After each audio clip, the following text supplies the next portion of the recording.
ازيكم عاملين ايه؟ اتمنى تكونوا بخير وفي احسن حال. لو اول مرة تشوفوا القناة انزل دلوقتي اشترك وفعل الجرس على الكل عشان يوصلك كل جديد، واعمل لايك للفيديو عشان يوصل لناس كتير، لان الفيديو ده فعلا مهم جدا ومليان معلومات محدش بيقولها. الفيديو النهاردة عن مرحلة ناس كتير بتخاف منها، وهي مرحلة الاستعلام الميداني.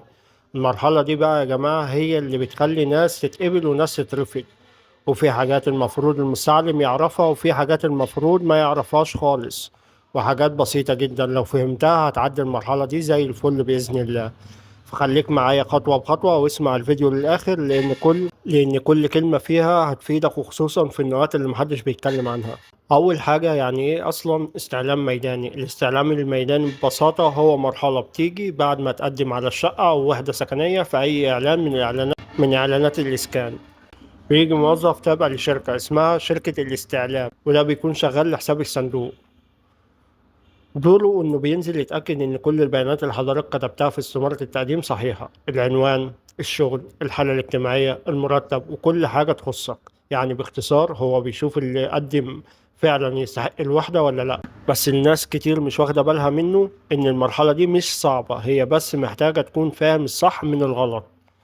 طيب مين هو المستعلم وبيعمل ايه بالظبط؟ المستعلم يا جماعة مش موظف في الصندوق نفسه، هو مجرد موظف من شركة متعاقدة مع الصندوق، يعني شركة اسمها شركة استعلام أو شركة تحريات ميدانية. وهو بياخد ورقة فيها كل البيانات اللي انت كتبتها وقت التقديم، زي اسمك، عنوانك، شغلك، حالتك الاجتماعية، وكل حاجة.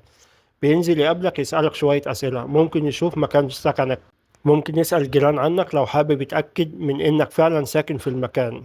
بس خد بالك مش دايما المستعلم بيجي البيت، ساعات بيتصل ويقول لك نقابلك في الكافيه او مكان قريب، خصوصا لو المقدم بنت او ست. ده طبيعي ومفهوش مشكلة خالص. طب ايه الاوراق اللي ممكن يطلبها منك؟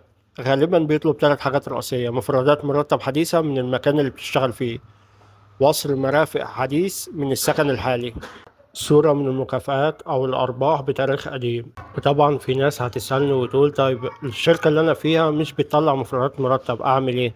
بسيطة جدا، حاول تجيب أي إثبات بالدخل، سواء إفادة من الموارد البشرية أو شهادة دخل مختومة. الهدف إنه يتأكد إنك شغال ودخلك فعلا في الحدود اللي الصندوق حاططها. وبرضه الناس اللي غيرت محل سكنها بعد التقديم مفيش أي مشكلة، بس لازم تبلغ الصندوق وتقدم وصل مرافق حديث من المكان الجديد. وعلى فكرة مش شرط خالص إن الوصل يكون باسمك، يعني لو باسم صاحب الشقة أو أي حد تاني عادي جدا، أهم حاجة العنوان يكون واضح ومكتوب فيه نفس المكان اللي ساكن فيه. هل المستعلم ممكن يرفضك؟ أيوة ممكن، بس في حالات معينة بس، زي مثلا لو لقى إن البيانات اللي قدمتها مش مطابقة للواقع، أو إن مرتبك أعلى من الحد الأقصى، أو عندك شقة تانية أو عقار باسمك، أو لا إنك سافرت برا مصر بعد التقديم، أو حد من جيرانك قال إنك مش ساكن فعلا في المكان ده. بس لو أنت عارف وضعك كويس وورقك مظبوط وبتتكلم بثقة ووضوح، فمفيش حاجة تقلق منها خالص. ولو حصل أي حاجة غلط أو حسيت إنه بيحاول يرفضك ظلم، تقدر تقدم فيه شكوى رسمي للصندوق، والموضوع بيتراجع فورا، وساعتها ممكن هو نفسه يتوقف عن الشغل. نخش على أهم جزء في الفيديو: الحاجات اللي المفروض المستعلم ما يعرفهاش نهائيا. ركز معايا في الجزء ده لأنه اللي بيخلي ناس تتقبل وناس تترفض. واحد، ما تقولش إنك سافرت برا مصر. لو عرف كده هيكتب ملاحظة وهتترفض فورا، لأنك المفروض مقيم داخل مصر. اتنين، ما تقولش إن عندك شقة ميراث باسمك. لو أثبت كده خلاص كده مع السلامة، مش من حقك تقدم في أي إعلان تاني. تلاتة، لو زوجك مسافر بلاش تقولي كده، قولي إنه في شغله أو مشغول، لأنهم لو عرفوا إنه مسافر هيطلبوا منك مفردات مرتب من الخارج موثقة من القنصلية، وده موضوع كبير ومتعب جدا. أربعة، ما تغيرش أي بيانات بعد زيارة المستعلم، لا الشغل، لا العنوان، لا رقم موبايل. خلي كل حاجة ثابتة زي ما هي لحد ما البنك يتصل بيك رسميا.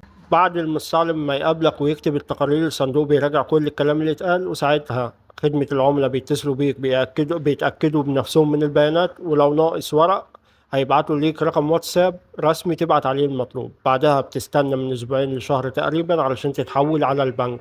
طب البنك ممكن يرفضني في أسباب بسيطة، زي مثلا لو شغلك حر والبنك معين مش بيقبل الأعمال الحرة، أو لو عندك قرض أو فيزة مشتريات أو أي التزامات مالية على الأقل أي سكور. الحل سهل: اعمل مخالصة لكل القروض، أو اقفل أي التزامات مالية قبل ما البنك يبدأ مراجعة ملفك.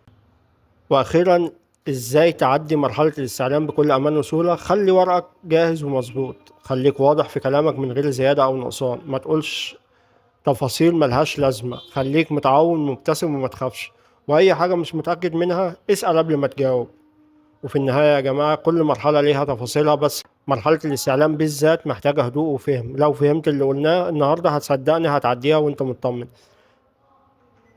وما تنسوش تشتركوا في القناة وتفعلوا زر الجرس على الكل، تعملوا لايك وشير للفيديو عشان الناس تستفيد، واستنونا في الفيديوهات الجاية.